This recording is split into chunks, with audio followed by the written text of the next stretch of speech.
예, 감사합니다.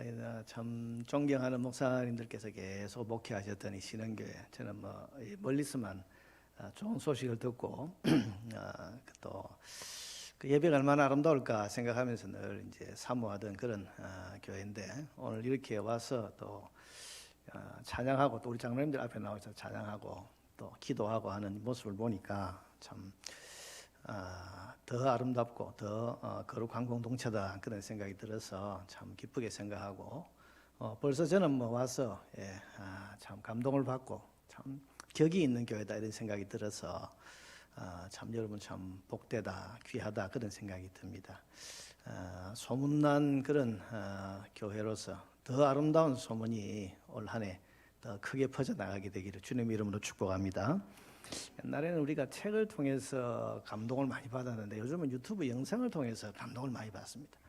제가 최근에 본 영상 가운데 아주 감동받은 영상이 있는데요. 그거 한번 보고 말씀드리겠습니다.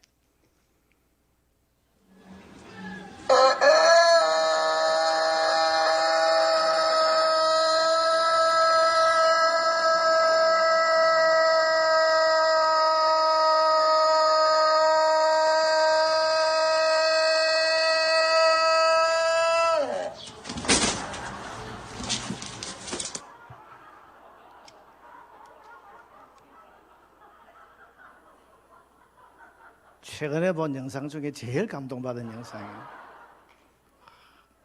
여러분, 이 영상의 제목을 저는 최선을 다하는 닭 이렇게 붙였는데 나중에 유튜브 찾아보시면 이렇게 되어 있습니다. 사람에게 존경받는 닭 그렇게 되어 있습니다. 존경할 만하지 않습니까? 최선을 다한다.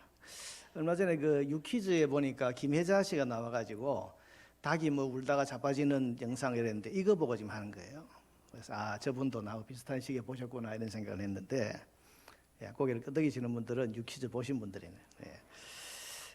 목사님들이 이거 보고 저도 감동을 받았습니다. 어떤 목사님은 이걸 보고서 닭이 저렇게 숨찰 정도로 숨이 닿을 정도로 자기 사명을 다하는 것을 보는데 우리는 전도하는데 최선을 다해야 되지 않겠나 이렇게 감동받으신 분도 있고 또 어떤 분은 우리 교회 찬양대 수련회 때 보여줘야 되겠다 이렇게 하시더라고요. 하나님을 찬양하다가 힘을 다해서 목청껏 찬양하다가 자빠질 정도로 저렇게 오늘 장로님들 찬양하시는데 혹 자빠지는 분이 계실까 해서 제가 뒤에서 쳐다봤는데 아주 또 이게 화음 위주로 이렇게 하시니까 그렇게 하지는 않는데 최선을 다하는 모습. 그래서 여러분 아마 이 유튜브에 제목을 사람에게 존경받는다 그렇게 붙인 것 같아요. 최선을 다한다. 최선 다하지 않습니까? 근데 요즘 사람들은 최선을 다하자는 이 말을 별로 좋아하지 않는다고 그럽니다. 왜냐하면 안 그래도 사는 게 힘든데 거기에 교회에서까지 최선을 다해라 그렇게 하니 참 부담스럽다 그렇게 말들을 합니다. 그래서 대신에 이런 말, 위로의 말, 괜찮아, 잘하고 있어, 천천히 해 이런 격려와 위로의 말을 더 좋아한다고 그럽니다. 근데 여러분 한번 생각해 봅시다.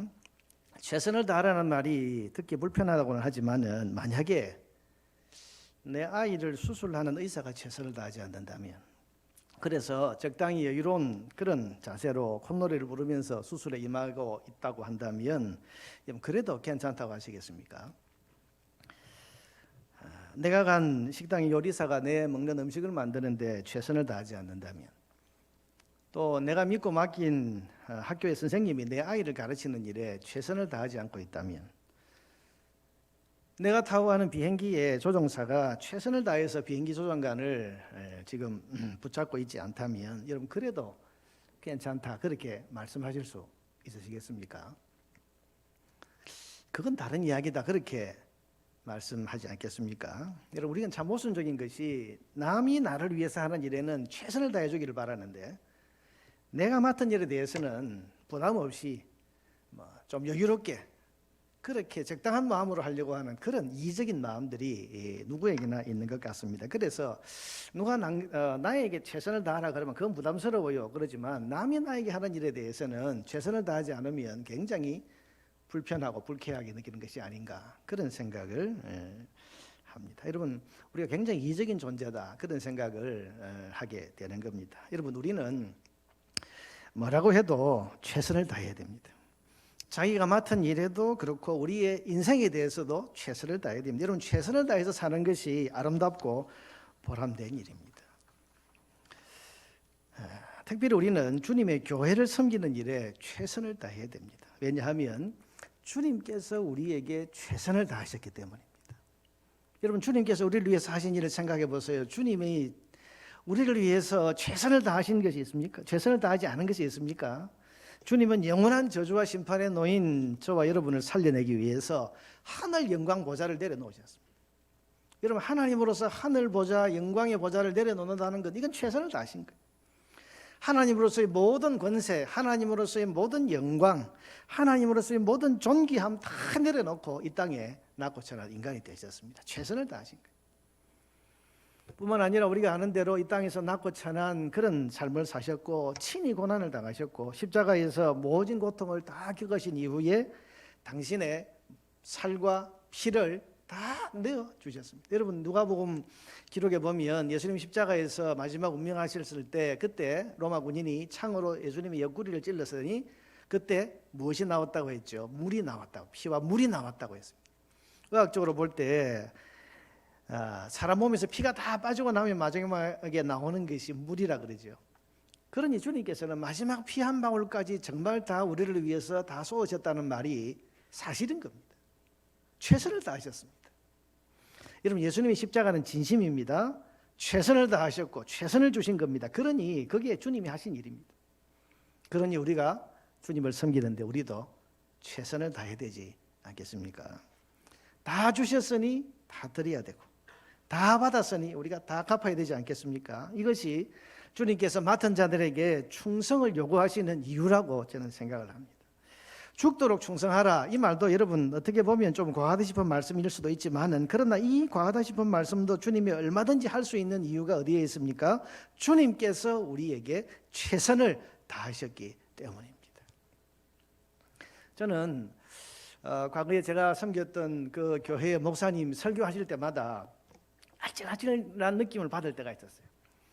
뭐 지금 시대하고 또 과거 그 시대가 좀 다르긴 합니다만, 그 시대는 뭐 마이크도 별로 좋지 않았고 그래서 그런 것도 있겠지만, 왜 아찔아찔한 느낌을 가졌는가 하면 이 목사님이 설교를 한참 하실 때 최선을 다해서 하시는데 이게 목에 핏대가 오르고 여기 막 이마에 혈관이 막 드러나면서 빨개지시는데 저 목사님 저러다가 쓰러지지 않을까 싶은데 왜 저럴까? 왜 저럴까?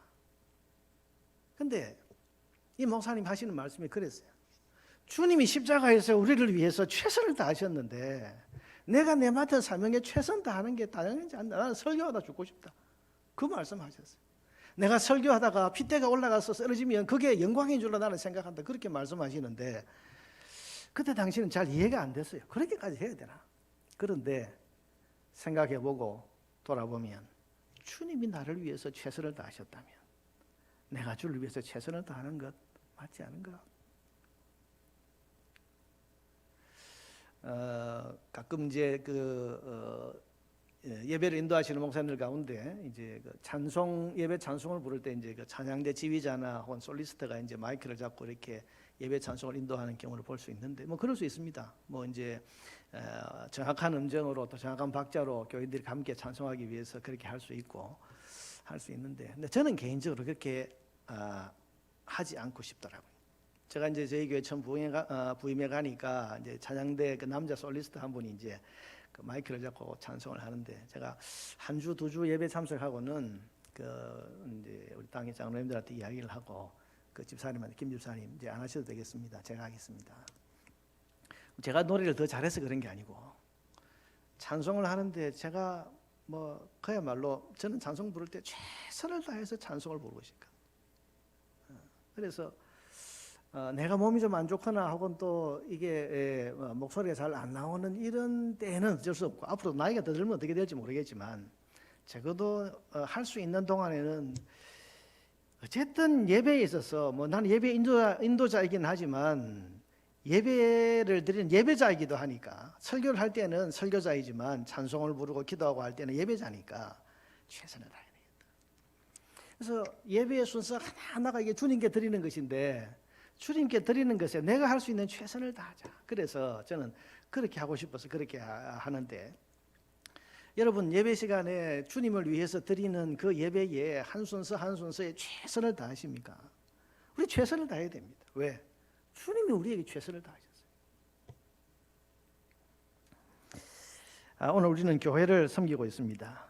여러분 이 교회가 어떤 교회입니까? 이 교회는 주님께서 목숨값을 지불하셔서 세우신 교회입니다. 사도행전 20장 28절에 보면 우리가 잘 아는 표현이 있죠. 하나님이 자기 피로 사신 교회를, 하나님이 피로 값주고 사신 것이 교회다.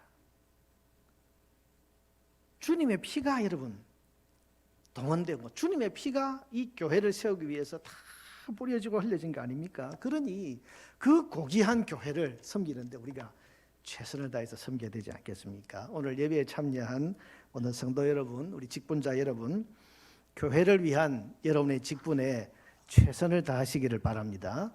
그게 맞습니다.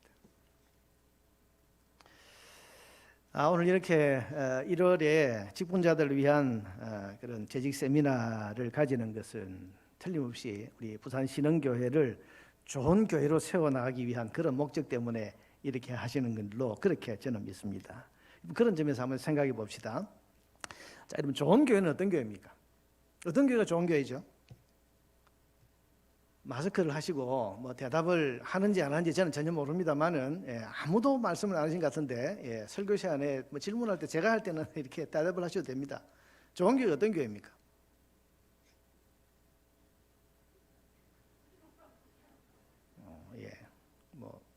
말씀 안 하시기로 했습니까? 제가 어느 교회 가서 좋은 교회 어떤 교회입니까? 그렇게 대답 안 하다가 저 어디 한 분이 우리 교회입니다 이러더라고. 용감하게 말씀하실 분이 없습니다.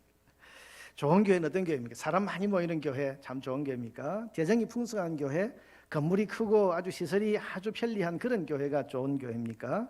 그게 아니죠. 좋은 교회는 여러분 교회의 존재 목적에 충실한 교회가 좋은 교회입니다. 사람은 많이 모이는데 교회의 존재 목적과는 이게 거리가 멀다? 그럼 이게 좋은 교회가 아닙니다. 그럴 수가 없죠. 자, 그럼 교회의 존재 목적이 뭡니까? 또 질문합니다. 그럼 교회는 왜 이 땅에 존재하는 겁니까? 우리 부산 신흥교회가 1963년도에 이곳에 세워졌는데 지난 한 60여 년 동안 이곳에 이 신흥교회란 이름으로 이곳에 존재한 그 목적이 뭐였습니까? 또 앞으로도 60년 이후 뭐 100년을 계속해서 이 자리에 존재해야 한다면 부산 신흥교회가 이곳에 계속 존재해야 될 목적이 뭡니까? 뭐 하기 위해서 이곳에 교회가 세워졌습니까?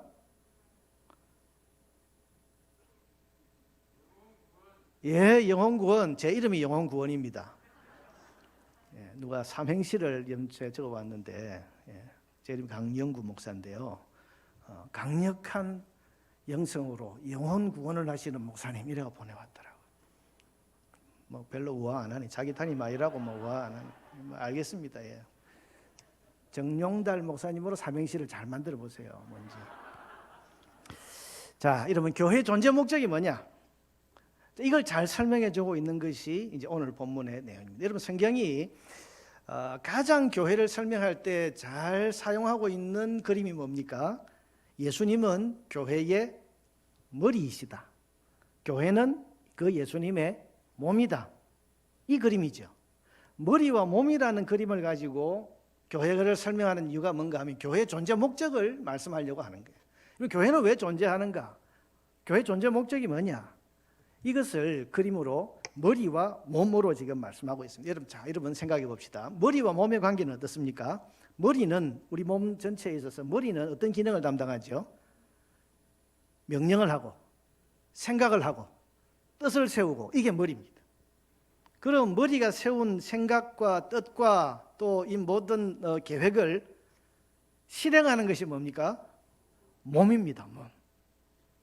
우리가 지금 손을 움직이고 발을 움직이고 뭐 이렇게 하고 있는 것이 다 머리에서 뜻하고 계획하고 말씀하신 것처럼 명령하는 것이 그대로 잘 전달이 됐기 때문에 손을 움직이고 발을 움직이고 이렇게 하고 있는 거 아닙니까?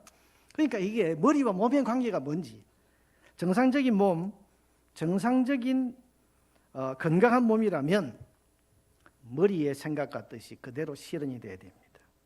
자, 여러분, 이것이 머리와 몸의 관계 아닙니까? 머리가 오른손을 들라고 하면 오른손을 들어야 되고, 왼손 들라고 왼손을 들어야 되고, 이게 정상적인 몸입니다. 근데 오른쪽으로 가자고 했는데 몸이 움직이지 않아요. 왼팔을 들으라고 했는데 이게 오른손을 들고 있어요. 이러면 여러분 이게 병든 몸이거나 정상적이지 않은 그런 몸이라고 할 수 있습니다. 자, 좋은 교회는 어떤 교회입니까? 그럼 좋은 교회는 머리이신 예수님의 뜻과 말씀이 실현되는 교회가 좋은 교회입니다. 사람은 많이 모이는데 그 교회를 통해서는 도무지 예수님의 뜻과 예수님의 말씀이 실현되지 않고 있어요. 좋은 교회가 아닙니다. 재정은 풍성해서 돈은 많고 이렇게 저렇게 일은 많이 하는데 도무지 머리이신 그리스도의 뜻대로 이 교회가 움직이지 않고 있다. 그러면 그 교회는 병든 교회, 비정상적인 교회라고 말할 수 있지 않겠습니까? 교회 간판은 있고 사람도 꽤 많이 모여 있는데 그 교회를 통해서는 예수님의 뜻과 말씀이 도무지 실현되지를 않고 있다. 거기를 어떻게 우리가 좋은 교회라고 할 수 있겠습니까? 그런 점에서 묻겠습니다. 여러분, 부산 신흥교회는 좋은 교회입니까? 머리이신 주님의 말씀과 뜻이 이 신흥교회를 통해서 지금 잘 실현되고 있다고 생각하십니까? 여러분, 이 질문은 교회가 연말과 연초에 반드시 스스로 점검하고 물어봐야 될 질문이라고 생각합니다. 우리 교회는 지난 한 해 동안 뭐 재정이 얼마였고, 우리 공동회를 하면 재정이 얼마였고, 뭐 어떤 사업을 했고, 뭐 결산이 어떻게 됐고, 이런 것을 점검은 하는데, 지난 한 해 동안 우리 교회의 많은 사역과 많은 활동들을 통해서 그리스도의 뜻이, 그리스도의 말씀이 얼마나 실현되고 있는가? 올 한 해 우리가 많은 계획을 세우고 있는데, 준비하고 있는데, 올 한 해 세운 계획과 이 모든 준비들을 통해서 그리스도의 말씀과 머리이신 그리스도의 뜻이 얼마나 성취되어 갈 것인가? 여러분, 이걸 이 연말과 연초에 늘 점검하고 살펴보고, 그래서 방향을 잡고 어떻게 하든지 그리스도의 말씀과 뜻이 실현되는 그런 교회로 세워져 가도록, 또 그 기능을 잘 발휘할 수 있도록 그렇게 계획을 세우고 힘을 모으고 일을 진행시켜 가는 것이, 그게 좋은 교회고 좋은 교회로 나아가는 길이라고 생각합니다. 제가 어느 교회든지 가보면 이제 교회의 예배를 보고, 유튜브를 보면서 예배를 보고 또 광고를 보고 사역을 보고 이렇게 보는데, 마침 제 얼굴도 여기 실려 있는 걸 봤습니다만은 어디서 이걸 받아가지고 이게 세우셨는지 모르겠지만, 이게 상당히 오래전 사진입니다. 많은 사역들을 지금 신흥교회가 하고 있는 것을 봅니다. 그런데 여러분, 이 모든 사역들을 왜 하는 것인가? 무슨 목적으로 하는 것인가? 이것이 그리스도의 머리 대신 주님의 뜻과 말씀을 이 땅에서 실현하기 위해서 우리는 이 일을 합니다. 사랑의 봉사, 필리핀 낭년 부족에 가서 참 귀한 일들을 하고 오셔서 참 부럽습니다. 이제 코로나 끝나고 3년 만에 가셨다고 하는데 귀한 일들입니다. 이것이 단지 그냥 우리 교회가 하는 연례적인 행사, 이 차원이 아니고 그리스도의 뜻과 말씀, 머리이신 그분의 뜻과 말씀을 우리가 이 일을 통해서 이렇게 실현하고자 하는 마음의 중심을 가지고 이 선한 일을 아름답게 계획하고 진행해서 열매를 거두었다면, 여러분은 하나님께서 보실 때, 머리이신 그리스도께서 보실 때 참 정상적이고 건강한 교회, 그렇게 말씀해 주시지 않겠습니까? 자, 여러분, 그럼 머리이신 주님의 말씀과 뜻이 잘 실현되는 그런 교회, 그런 몸이 되기 위해서는 어떻게 해야 됩니까? 오늘 그 이야기를 하려고 합니다. 여러분, 머리 대신 그리스도의 뜻과 말씀이 잘 실현되는 그런 것을 원하셔서 주님께서 이 땅에 교회를 세우셨는데, 그 머리의 뜻과 말씀이 잘 실현되는 몸이 되도록 하기 위해서 주님께서 직접 세우신 것이 교회의 직분이라고 하는 겁니다. 여러분, 교회 직분자들은 그냥 직분을 받은 것이 아니고 그리스도의 뜻과 말씀이 잘 실현되는 그런 교회가 되도록 하기 위해서 주님이 직접 세우신 거예요. 오늘 직분자 세미나, 직분 우리 재직 헌신 예배인데, 교회에 여러분 항존직이라는 게 있죠. 항존직 들어보셨습니까? 들어봤습니까?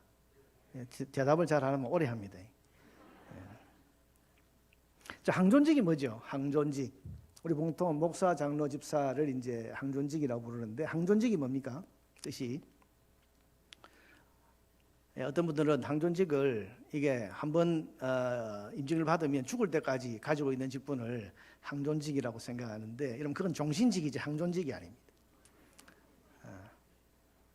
종신직이잖아요. 그리고 실제로 이런 뭐 목사나 장로나 또 집사 뭐 이런 분들이 은퇴도 하고 그럼 종신직이 아니잖아요. 항존직이란 뭔가 하면, 여러분 항존직은 그 한자를 한번 띄워 보여주시겠습니까? 항존직. 크게 나올 줄 알았더니 저게 뭐죠? 한자 항상 존재하는 직분이다. 뭐 할 때 항상 존재? 교회가 교회로서 그리스도의 뜻과 말씀을 이 땅에서 실현하는 공동체가 되기 위해서 항상 있어야 될 직분, 그런 뜻에서 항존직이라고 말하는 거예요. 여러분 이 직분이 있어야 교회가 그리스도의 몸으로 그리스도의 뜻과 말씀을 제대로 실현하는 그런 기관이 될 수가 있습니다. 항상 존재하는 직분, 존재해야 되는 직분. 이게 뭐죠? 목사와 장로와 집사, 권사님들이 계신데 우리 헌법상에는 지금 항존직에 준하는 직분 그렇게 되어 있습니다. 항존직과 같다, 그렇게 쉽게 이해하시면 됩니다. 자, 이 직분이 없으면 교회가 교회로서 존재하기가 어렵습니다. 자, 생각해 봅시다. 왜 목사, 장로, 집사가 없으면 교회가 교회로서 존재할 수가 없나? 목사님이 없으면 교회가 안 되나? 장로님이 없으면 교회가 안 되나? 집사님이 없으면 교회가 안 되나? 정답은 안 됩니다. 왜? 이 직분이 있어야 교회가 머리이신 예수님의 말씀과 뜻을 실현할 수 있기 때문입니다. 그래서 오늘 각 직분에 대해서 한번 생각해 보겠습니다. 자, 첫째로 목사직. 이런 목사직이 왜 교회에 필요합니까? 왜 목사직이 없으면 교회가 교회 될 수가 없습니까? 목사 직분은 뭐 하는 거죠? 이런 목사님 뭐 하시는 분입니까? 뭐 하시는 분이에요? 예, 그렇습니다.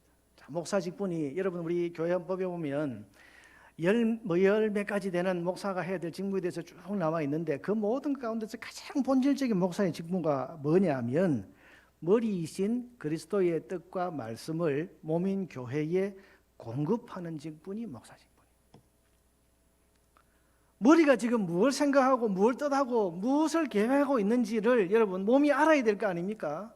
그 그리스도의 말씀과 뜻과 계획을 몸인 교회에 전달하고 공급하는 이 직분이 목사 직분이란 말입니다. 머리의 뜻을 전달받지 않고 어떻게 교회가 되겠습니까? 머리의 뜻을 전달받지 않고 어떻게 그 교회가 머리의 뜻을 실현해 갈 수 있겠습니까? 그러니 목사직이 없으면 교회가 교회로서 존재하기 어려운 겁니다.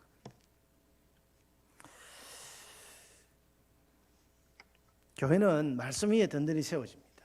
말씀이 있어야 교회가 되는 거죠.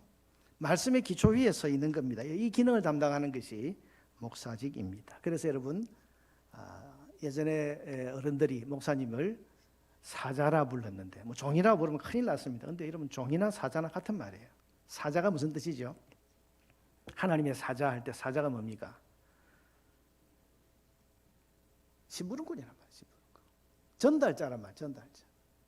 머리의 뜻을 교회에 전달하고 공급하는 사자. 여러분 이 목사직이 소중한 이유는 이 목사직분이 잘못 수행되면 몸인 교회가 잘못된 말씀, 엉뚱한 것을 그리스도의 뜻과 말씀으로 받아들이게 됩니다. 그러면 몸인 교회가 오염이 됩니다. 여러분 우리가 건강을 이야기할 때 먹는 것이 몸이 된다, 그런 말이 있습니다. 우리가 먹는 음식이 결국 우리 몸을 구성하는 거 아닙니까? 그리스도의 몸인 교회는 무엇으로 구성되는가 하면 목사를 통해서 전해지는 하나님의 말씀을 통해서 그 교회가 구성이 되는 거예요. 그러니 그 말씀이 오염되고 제대로 된 말씀이 아니라 엉뚱한 교리가 이러면 거기에 들어가게 되면 이 몸은 병든 몸이 되고 잘못된 몸이 되는 겁니다. 목사가 그래서 이단의 가르침에 빠지거나 혹은 또 불성실해서 제대로 그리스도의 말씀을 바르게 전달하지 못하면 그 교회는 보나마나 병든 교회고 비정상적인 교회가 될 수밖에 없습니다. 그러니 목사 직분이 정말 소중한 거예요. 말씀의 공급자입니다. 그리스도의 뜻을 전달하는 통로가 됩니다. 그래서 목사는 전문적인 신학 훈련을 반드시 받아야 되고 말씀의 전달자로서 필요한 인격과 영성의 훈련을 받고 많은 수련을 거쳐서 설교자, 목사가 되는 겁니다. 그래서 목사가 해야 될 사역이 많이 있지만은 그중에서 가장 집중해야 될 본질적인 사역이 말씀 사역입니다. 설교하고 성경 공부 가르치고 제자 훈련하고 어떻게 하든지 모민교회에 그리스도의 바른 말씀이 온전하게 다 공급될 수 있도록 최선을 다하는 것이 목사 직무의 책임입니다. 자, 여러분, 그래서 이것을 위해서 목사는 말씀을 연구해야 됩니다. 묵상해야 됩니다. 깊이 기도할 시간을 충분히 가져야 됩니다. 교회는 이 목사 직분이 좋은 말씀의 공급자가 될 수 있도록 도와야 되고 배려해야 되고 지원해 주어야 하는 겁니다.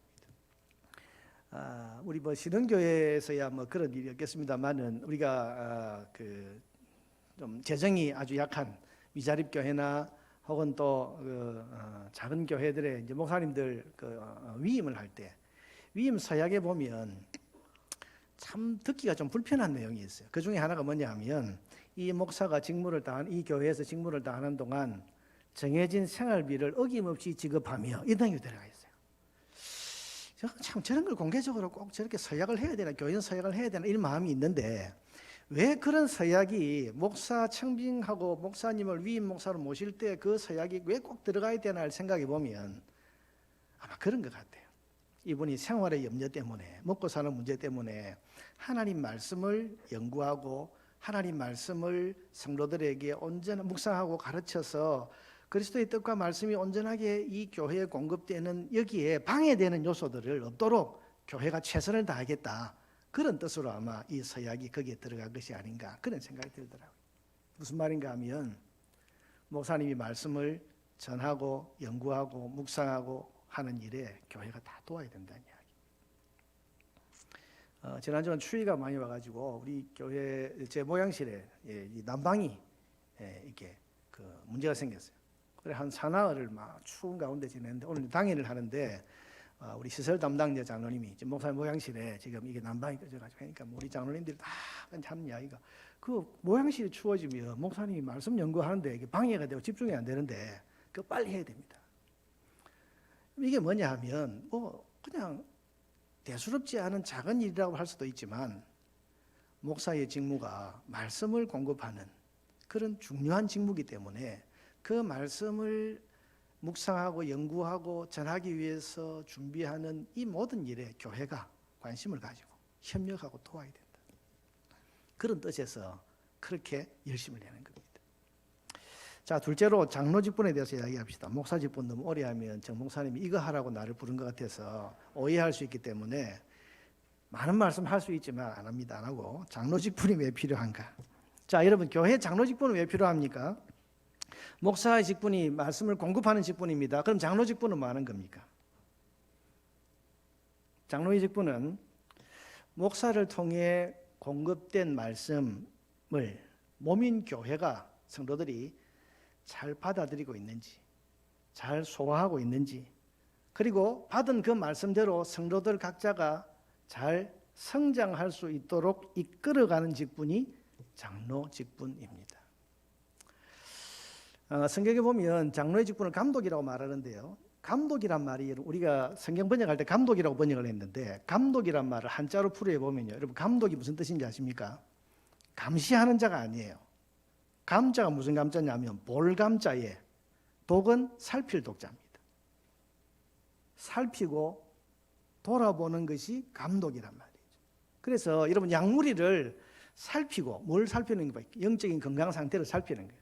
지금 꼴을 잘 먹고 있는지 그리고 그 꼴을 잘 소화하고 있는지 그걸 잘 먹고 지금 건강하게 잘 성장하고 있는지 교인들의 영적 상태를 하나씩 하나씩 잘 살펴보고 돌아보고 그래서 이 사람이 말씀을 잘 이해하지 못할 때는 말씀을 잘 이해할 수 있도록 돕고 또 말씀대로 지금 잘 자라고 있을 때는 격려하고 칭찬하고 해서 더 잘 자라도록 해주고 이 사람이 말씀과 정반대되는 생활을 하고 있을 때는 그것에 대해 찾아가서 권면하고 때로는 훈계도 하고 꾸짖기도 하고 그렇게 해서 바로 잡고 그래서 여러분 장로에게 주신 직무가 뭡니까? 당회에 주신 직무가 권징이라는 직무가 있죠.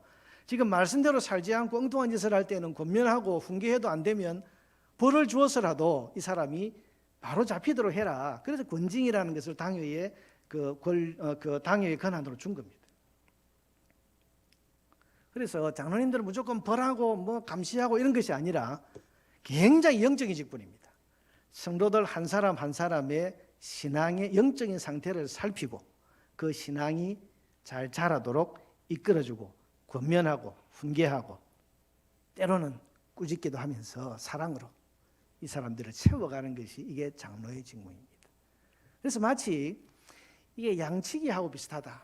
목자와 비슷하다. 그래서 호산나교회 은퇴하신 그 최영준 목사님은 장로 앞에다가 목양이란 말을 붙이자. 그래서 목양 장로, 이게 장로의 본질이다. 그렇게 해서 목양 장로란 말을 한국교회 많이 이제 알리셨는데, 베드로전서 성경 말씀에 보면 베드로전서 5장 1절에서 5절에 보면 이런 말씀을 하고 있습니다. 한번 너희 중 장로들에게 권하노니 나는 함께 장로된 자요 그리스도의 고난의 증인이요 나타날 영광에 참여할지니라. 너희 중에 있는 하나님의 양무리를 치되, 자, 장로의 직무를 하면서 양무리를 치는 것이 너희가 할 일이라고 말하고, 양의 건강 상태를 살펴야 되고 양이 잘 자라고 있는지를 살펴야 되고, 또 살피는 것만 하는 것이 아니라 도와줘야 됩니다. 잘 먹도록, 그리고 잘 자라도록. 억지로 하지 말고 하나님의 뜻을 따라 자원함으로 하며 더러운 이득을 위해서 하지 말고 기꺼이 하라며, 맡은 자들에게 주장하는 자세를 하지 말고 양무리의 본인. 여러분, 이게 단지 말로만 한다고 해서 이 사람이 신앙적으로 좋은 영향을 받아 자라겠습니까? 본을 보여줘야 되는 거예요. 장로님들을 여러분 왜 공동의회에서 신앙과 인격이 훌륭한 사람들로 이렇게 투표를 해서 교인 3분의 2의 그 지지를 받아서 장로를 세우는가 하면, 신앙적 모범이 되고 저분 정도의 본이라면 성도들이 그 모습을 보고 닮아가고 따라가고 그 훈계하는 말에 대해서 순종할 수 있겠다 싶은 그런 분들을 선발해서 세우는 겁니다. 양무리의 본이 되라. 그리하면 목자장이 나타나실 때에 시들지 아니하는 영광의 관을 얻으리라. 젊은 자들아, 이와 같이 장로들에게 순종하고 다 서로 겸손으로 허리를 동이라. 그래서 이 장로의 지도를 받는 사람들은, 이 장로님들이 그 역할을 위해서, 너희들의 영혼의 성장을 위해서 세운 분인 줄 알고 그 권위 앞에 순종하고 겸손하게 그 지도를 잘 받아라.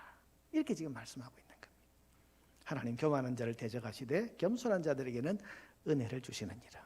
성도들이, 그리스도의 몸된 이 교회의 성도들이 장로 직분으로서 정말 사랑하는 마음을 가지고 본을 모이면서 신앙의 성장, 믿음의 성장, 영적 성장을 위해서 권면하고 훈계하고 지도하고, 그러면서 나와 함께 가자, 나처럼 해라 이러면서 신앙의 성장을 위해서 애쓰는 장로님들을 존경하고 그 지도에 따르면 하나님께서 은혜를 주신다. 그렇게 말씀하는 겁니다. 자, 여러분, 한국교회 우리 장로직은 주로 당의 회의를 통해서 교회 행정적인 기능을 담당하는 그런 역할을 주로 하고, 교회 안에서의 소위 목양의 기능, 성도들의 이 신앙과 영적인 상태를 살피고 이끌어가는 이 목양의 기능에 있어서는 지금 많이 소홀해 온 것이 사실입니다. 제가 우리 장로님들 이제 비택받은 분들 이제 교육을 하면서 이걸 굉장히 강조를 많이 했습니다. 한 10여 년 전에. 그래서 이제 그때 비택받은 분들이 장로가 되어서 당에 들어와서 당에 몇 번 참석해 본 다음에 어느 한 장로님이 그런 이야기를 하세요. 목사님, 우리가 비택 장로 시절에 공부할 때에는 분명히 이 장로의 직무가 성도들이 신앙을 이렇게 이끌어주고 영적 상태를 살피고 이분들이 신앙 성장을 돕는 거라고 그렇게 배웠는데, 막상 당회를 해보니까 매일 회의하고 행정적인 거 이거 뭐 처리하고 결정하고 이것만 하는데 이거 좀 마음이 그렇습니다. 그런 이야기를 했어요. 그래서 그래요. 그럼 우리가 장로 직분밖에 한번 당회를 해봅시다. 그래가지고 각 우리 장로님들 교구를 담당하고 있지 않습니까? 교구를 담당하고 있는데 각 교구별로 지금 한 달 동안, 이제 당회가 한 달에 한 번씩 하니까 한 달 동안 자기 교구의 성도들을 한 사람 한 사람씩 다 살펴보세요. 그 가운데서 초신자가 누군지, 그리고 지금 시험에 든 사람이 누군지, 아픈 사람이 누군지, 장기 기술자가 누군지 자기 교구를 한번 살펴보세요. 그래서 신앙적으로 지금 모험적으로 잘 성장하는 사람이 누군지, 성장하지 못하고 있는 사람이 누군지 잘 알아가지고 다음 당일 때 그거 보고를 해봅시다. 그리고 거기서 보고된 걸 가지고 우리가 어떻게 도울지를 의논하고 기도해 봅시다. 그래가지고 이제 그 다음 달 당일을 했습니다. 1대 교구부터 이제 막 이렇게 보고를 하고 2대 교구 뭐 이렇습니다, 저렇습니다. 근데 당의 분위기가 예전에는 회의하는 분위기에서 굉장히 좀 이게 차가운 분위기인데, 교인들의 영적 상태와 그 또 특별히 어려움을 겪고 있는 성도들의 문제 하나하나, 장기일적자의 아픔들 이런 것들을 다 이야기하면서 이야기하기 시작하니까 가슴이 뜨거워지더라고요. 가슴이 뜨거워져. 그래서 거기서 나온 문제들을 가지고 어떻게 도울지, 실제적으로 어떻게 도울지 의논을 하고, 그 다음에 거기서 나온 기도 제목을 가지고 기도 목록을 만들어서 기도하고, 이렇게 이제 시행을 했더니 당회가 이렇게 하는 거구나, 이런 생각이 들면서 우리 스스로가 굉장히 뿌듯하더라고요. 물론 이제 세월이 좀 지나면서 이제 시간 좀 지나니까 매달 하니까 너무 힘들어 하시는 거예요, 장로님들이. 이게 쉬운 일이 아닙니다. 그러고 보니까 저희들이 학교 다닐 때 화란 교회나 혹은 또 호주나 이런 데서 있는 그 교회 장로님들이 교인들 신방한다고 너무 힘들고 장로 직무 수행하기가 너무 힘들어서 몇 년 만에 한 번 안식년을 하면 그렇게 좋아한다, 그런 이야기를 전설처럼 들었는데 이해가 되더라고요. 장로 직무를 이렇게 수행하면 이게 어지간한 시간과 에너지와 마음을 쏟지 않으면 안 되는 거구나. 목양하는 사람이 마음을 가지는 거죠. 지금은 이제 우리 부목사님들하고 이렇게 좀 각 교구의 장로님들하고 연결을 해서 이제 부목사님 도움을 사실 많이 받고 있습니다. 그 당일 시간에도 이제 당일을 지금 저희들은 한 30분 안에 끝내기 때문에 이제 간단한 행정적인 거 하고 평상시에 이제 이런저런 이야기를 당일실에서 주일날 이렇게 합니다만은 그때 그런 이야기를 좀 주고받지, 당일 시간은 한 30분도 안 되기 때문에 지금 그렇게 하지 못하고 있습니다만, 어쨌든 장로의 기본적인 직무가 그거를 하는 것에 대해서 알고 하는 것하고 전혀 거기에 대한 생각과 관심이 없는 것하고는 다르더라고요. 집사 직분은 왜 필요합니까? 집사. 그럼 집사는 뭐죠? 집사는 뭐 하는 분입니까? 집사 한자로 혹시 준비됐나요? 집사. 이 집사입니다. 이 사자가 목사할 때 사자는 아니고 스승사자가 아니고, 이 사자가 무슨 사자죠? 일사, 섬길 사. 우리 사군이 중 사친이요 할 때 섬긴다는 뜻이 사자인데, 집자는 무슨 집자입니까? 잡는다는 얘기예요. 잡는다. 일을 붙드는 사람, 섬기는 것을 붙드는 사람, 이게 집사. 헬라어로 우리가 이제 디아코노스, 디아코니아에서 이제 나오는 섬김이라는 뜻이죠. 영어로 디콘이라 그러죠. 이게 뭡니까? 섬기는 사람. 여러분 많이 들으셨겠습니다만, 옛날 부잣집에 이렇게 식탁이 손님이 와서 앉아 있으면 옆에 서서 요 물그릇 들고 서 있다가 웨이터 같은 거예요. 그래서 물 떨어지면 가서 물 보충해주고, 이 사람을 디아코노스라고 불렀는데, 섬기는 사람, 일하는 사람. 집사는 뭐 하는 사람입니까? 말 그대로 집사, 교회 안의 일. 그래서 목사직이 말씀을 공급하고 장로직이 그 말씀을 모민교회가 잘 받고 말씀대로 잘 자라도록 이끄는 그런 직분이라면, 그렇게 잘 자라 몸이 실제적으로 그리스도께서 말씀하신 뜻과 그 계획을 실천하는 데 앞장서서 일하는 직분이 지금 집사 직분입니다. 그리스도의 뜻대로 움직이는 직분. 그래서 여러분, 교회가 그리스도의 말씀과 뜻을 받아서 이제 일을 해야 되고 실현해야 되는데, 그 각 분야에 따라서 일을 맡아서 수종 들고 봉사하는 사람이 집사님들입니다. 여러분, 교회가 하는 일이 뭡니까?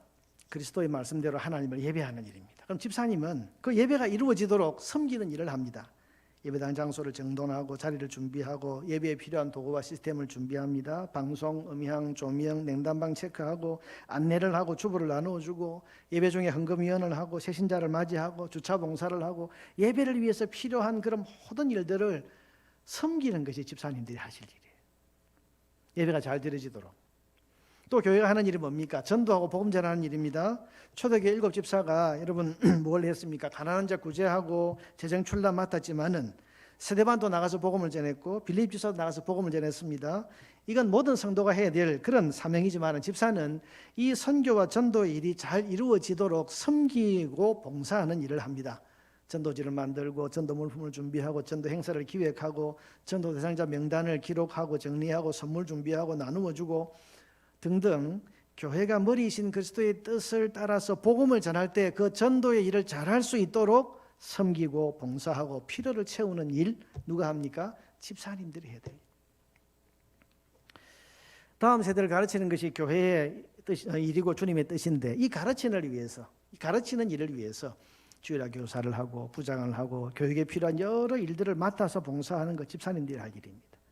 또 집사는 교회의 재정 출납에 관한 일, 가난한 사람들을 구제하고 돌보는 일을 합니다. 또 집사는 성도의 교제와 친교를 위해서 필요한 일을 섬깁니다. 그래서 교회 밥도 하고 카페 봉사도 하고 뭐 장애 도우미도 하고 교회의 많은 그 그리스도의 뜻을 따라서 행하는 일을 맡아서 수고하는 봉사의 직무가 집사 직무입니다. 안수 집사님을 이야기하는 것인데 서리 집사님은 이 안수 집사 이 교회 일이 너무 많기 때문에 안수 집사님들로만은 이 일을 다 할 수 없기 때문에 그 안수 집사님들 하는 일을 함께 협력해서 맡아서 하는 것이 서리 집사님들. 그래서 여러분 장로 직무와 이 집사의 직무는 완전히 다른 겁니다. 집사 직무는 주로 은사와 재능을 가지고 일하는 직무고 장로 직무는 사람에 대해서 관심을 가지고 사람의 영적 성장을 도모하는 일, 이끌어주는 일. 이게 장로님이 하는. 그러니까 이게 은사가 다르고 기능이 다른 겁니다.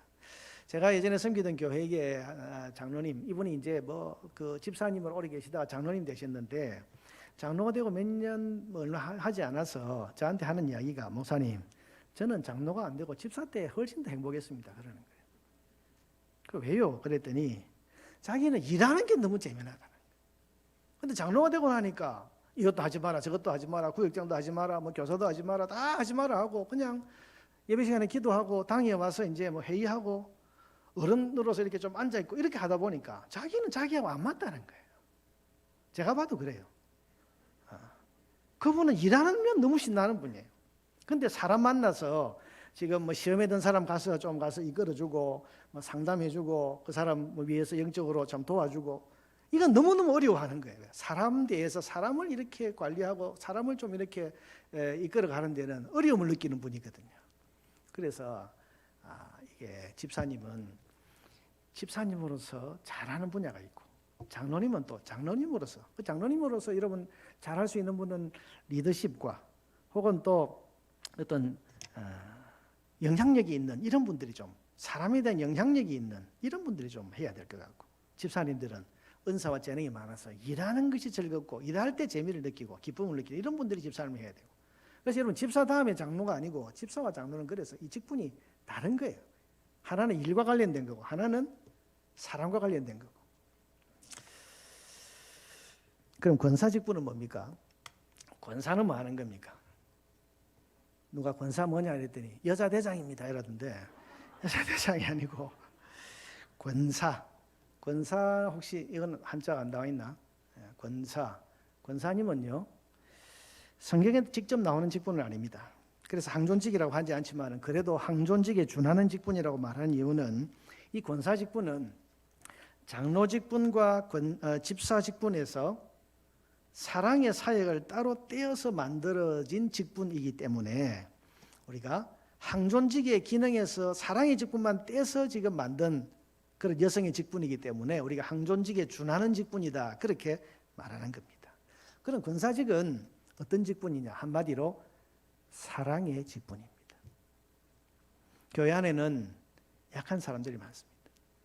병든 분들도 있고 시험에 든 분들도 있고 믿음이 자라지 않는 분도 있고 여러 가지 어려움에 처해 있는 분들이 교회 안에는 많이 있습니다. 약한 지체들이 많이 있습니다. 여러분 이분들을 찾아가서 손잡아주고 위로해주고 격려해주고 위에서 기도해주면서 그리스도의 몸인 교회에 따뜻한 사랑을 불어넣는 직분이 권사 직분입니다. 여러분 교회 안에서 권사 직분이 잘 수행이 되면 교회가 따뜻해집니다. 자, 목사직이 잘 수행되면 교회가 튼튼해집니다. 좋은 양식을 먹기 때문에. 장로직이 잘 수행되면 교회가 성장을 합니다. 잘 돌보기 때문입니다. 그래서 성숙하고 수준이 높아지는 거예요. 격이 높아지는 거예요. 성도들의 신앙의 수준이 자라기 때문에 장로직분이 잘 수행됩니다. 장로님들의 신앙의 수준만큼 교회가 자란다, 이런 말이 있을 정도로 교인들은 왜 장로님들의 기도하는 모습, 예배드리는 모습, 교회 봉사하는 모습, 주님을 닮아가는 모습, 이 모습 보면서 교훈을 받고 닮아가기 때문에 그런 겁니다. 집사직이 잘 수행되면 교회는 활력이 넘칩니다. 힘이 있습니다. 교회가 사회적으로 역량을 발휘하고 세상의 빛, 세상의 소금, 그리스도의 향기, 이런 교회로서의 기능과 역할을 잘 하게 돼요. 집사직분이 활발합니다. 권사직이 잘 수행되면 교회는 따뜻해집니다. 여러분, 저는 우리 교회 권사 임직 기도를 할 때 가슴이 뜨거워요. 정말 간절함이 있습니다. 그래서 권사 임직 기도를 할 때 제가 대부분 빠뜨리지 않고 하는 기도의 내용이 이겁니다. 하나님, 이분들을 이제 권사로 임직합니다. 이분들이 세워진 이후에 이 권사님들의 섬김 때문에 우리 교회에 다시는 이 교회에 사랑이 없다는 이야기가 들리지 않게 해 주시옵소서. 그렇게 빠지지 않고 거의 기도합니다.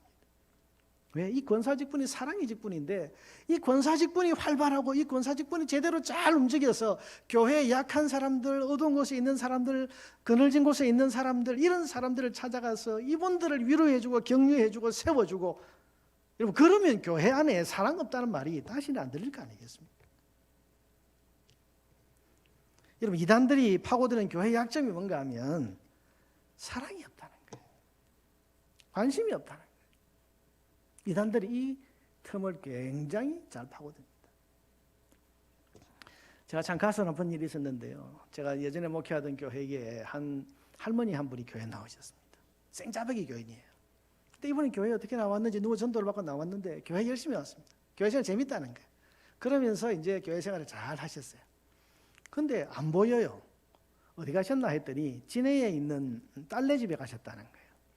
그래서 딸네 집에 얼마나 가 계시는가, 한 2달 있으면 오신다 그래서 기다렸습니다. 한 2달 지난 뒤에 교회로 다시 올 줄 알았는데 오시질 않는 거예요. 그래서 이렇게 저렇게 해서 알아보니까 진해에 있는 어느 교회 다닌다고 했는데 알아보니까 거기가 하나님의 교회, 이단교회. 그래서 이런저런 수소문을 해서 만났습니다.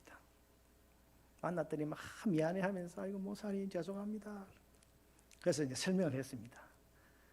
그 교회가 사실 이단교회입니다. 따님이 다니는 교회인데 이렇게 이야기해서 미안하지만 거기 가시면 안 됩니다. 쭉 이야기를 하고 교리적으로 설명했습니다. 안상홍 부인 장길자 이러면서 쭉 이야기를 했습니다.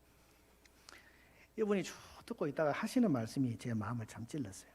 목사님, 교회가 잘못된 것도 알겠고 교리가 틀린 것도 알겠는데 제가 이 사람들의 사랑을 떠나고 싶지 않아요. 이런 마음이 확 찔러오는 거예요. 교리가 틀린 것도 알겠고 교회가 잘못됐다는 것도 알겠는데 이 사람들의 사랑에서 내가 떠나고 싶지 않다. 도대체 어떻게 하길래? 우리가 생각할 때는 물론 이 영혼을 미혹하기 위해서 온갖 사랑 이렇게 해서 그런 것일 거다는 생각은 들면서도 한편으로 생각되는 게 우리는 그만큼 관심을 기울였나? 이 혼자 나오는 이 할머니에 대해서 우리가 정말 사랑을 베풀었나? 마음의 감동이 있을 정도로 마음이 너무 아팠습니다.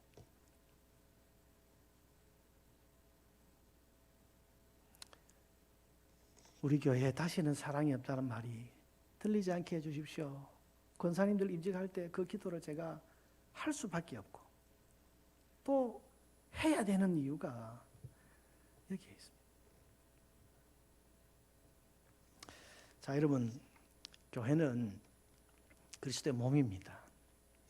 머리이신 그리스도의 뜻과 말씀이 잘 실현되도록 그것을 위해서 직분을 주셨습니다. 말씀이 공급되고 그리스도의 뜻이 그 몸에 공급되도록 목사 직분을 주셨습니다. 공급된 그 말씀이 몸인 교회 성도들 각자에게 잘 받아들여지고 그 말씀으로 제대로 잘 성장하고 있는지를 살피고 돕고, 그래서 잘 성장하도록 권면하고 훈계하고 지도하고 격려하고 또 본으로 이끌어가는 역할이 장로님 역할, 그 직분을 주셨습니다. 그리고 그렇게 해서 자란 교회가 그리스도의 뜻과 말씀대로 일을 하고 사역을 하도록 집사 직분을 주셨습니다. 그렇게 교회가 이루어져 가는 데 있어서 소외되고 약하고 병들고 시험에 들고 문제에 빠져 있는 이런 사람들을 하나하나 찾아가서 위로해주고 기도해주고 격려해주고 함께 울어주고 그런 직분으로 권사의 직분을 주셨습니다. 오늘 본문에 보면 각 마디 서로 연결되고 결합한다는 말씀이 나오는데요. 이 모든 직분들이 서로 제 기능을 제대로 발휘하고 제 역할을 제대로 수행하면 교회가 그리스도의 몸으로서 얼마나 건강해지고 그리스도의 뜻과 말씀이 그 말씀을 얼마나 잘 실현하는 그런 교회가 될 수 있겠습니까? 여러분 각자 자기의 직무에 최선을 다하시기를 바랍니다. 다른 직분을 이야기하지 말고 목사님 이거 한다는데 장로님 이거 한다는데 왜 이거 안 하세요? 이런 다른 직분에 대해서 말할 거 없고 내가 받은 직분, 주님께서 나를 택해서 세우신 맡기신 이 직분에 충성하고 최선을 다하면 그리스도의 몸이 든든하게 건강하게 세워져 갈 것입니다. 그래서 여러분의 교회가 여러분의 섬김 때문에 그리스도께서 정말 아름답게 사용하시고 기묘하게 사용하시는 그런 좋은 교회가 되어서 주님 앞에 칭찬과 상급과 영광의 면류관을 다 받을 수 있는 여러분 모두가 될 수 있기를 주님의 이름으로 축복합니다.